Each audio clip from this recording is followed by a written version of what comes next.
Welcome viewers, online TDR চ্যানেলের পক্ষ থেকে আমি আপনাদের প্রত্যেকে স্বাগত জানাচ্ছি। আজকে চলে এলাম একটা গুরুত্বপূর্ণ আপডেট নিয়ে। 5th অক্টোবরের আমরা ইতিহাস সম্পর্কে আজকে জেনে নেব আজকের এই ভিডিওতে। 5th অক্টোবর আমাদের যে বিখ্যাত, যে কারণে 5th অক্টোবর হচ্ছে ইন্টারন্যাশনাল টিচার্স ডে হিসেবে পালন করা হয় 5th অক্টোবর, এবং এটা প্রথমবার পালন করা হয়েছিল 5th অক্টোবর প্রথমবার পালন করা হয়েছিল 1994 সালে, ইন্টারন্যাশনাল টিচার ডে অর্থাৎ আন্তর্জাতিক শিক্ষক দিবস। আমরা জানি জাতীয় শিক্ষক দিবস পালন করা হয় 5 সেপ্টেম্বর, সর্বপল্লী রাধাকৃষ্ণনের জন্মজয়ন্তী উপলক্ষে। তাহলে আমরা জাতীয় শিক্ষক দিবস 5 সেপ্টেম্বর এবং আন্তর্জাতিক শিক্ষক দিবস হচ্ছে 5 অক্টোবর, অর্থাৎ এক মাস পর। এটা কবে প্রথম পালন করা হয়েছিল? 1994 সালে। আমরা এখানে আরেকটা জিনিস দেখব, 1994 সালে। তাহলে এইখানে আমরা সামনের একটা দিন এবং পিছনের একটা দিন নিয়ে আলোচনা করি।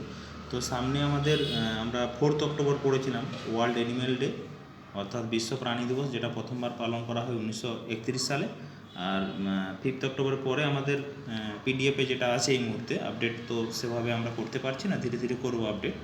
16 অক্টোবর ওয়ার্ল্ড ফুড ডে, অর্থাৎ জাতীয় খাদ্য দিবস। এরপরে আমরা চলে যাব 1994 সালের দিকে।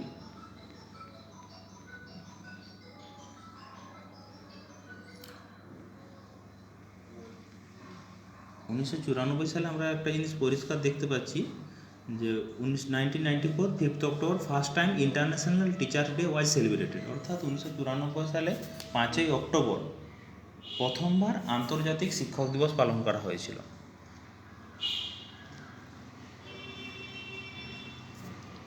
এখানে আমরা একটা জিনিস দেখতে পাচ্ছি, 1992 সাল national commission for women NCW was established, অর্থাৎ জাতীয় মহিলা কমিশন প্রতিষ্ঠিত হয়েছিল 1992 সালে। 1998 সালে সেকেন্ড নিউক্লিয়ার উইপন টেস্ট পরাক্রম 11 operation Shakti conducted by India with the help of doctor APJ Abdul Kalam, অর্থাৎ 1998 সালে ভারতের যে দ্বিতীয় পারমাণবিক বোমার যে পরীক্ষা, ওটা আব্দুল কালামের সহযোগিতায় করা হয়েছিল, এবং ওই পারমাণবিক বোমাটার নাম ছিল পরাক্রম 11, এবং ওই পুরো প্রসেসটা, ওই একটা বোমা ফাটানোর যে পুরো পদ্ধতি বা অপারেশন, ওইটাকে বলা হয় অপারেশন শক্তি। ঠিক আছে, ধন্যবাদ বন্ধুরা, আজকে এই ভিডিও এই পর্যন্ত।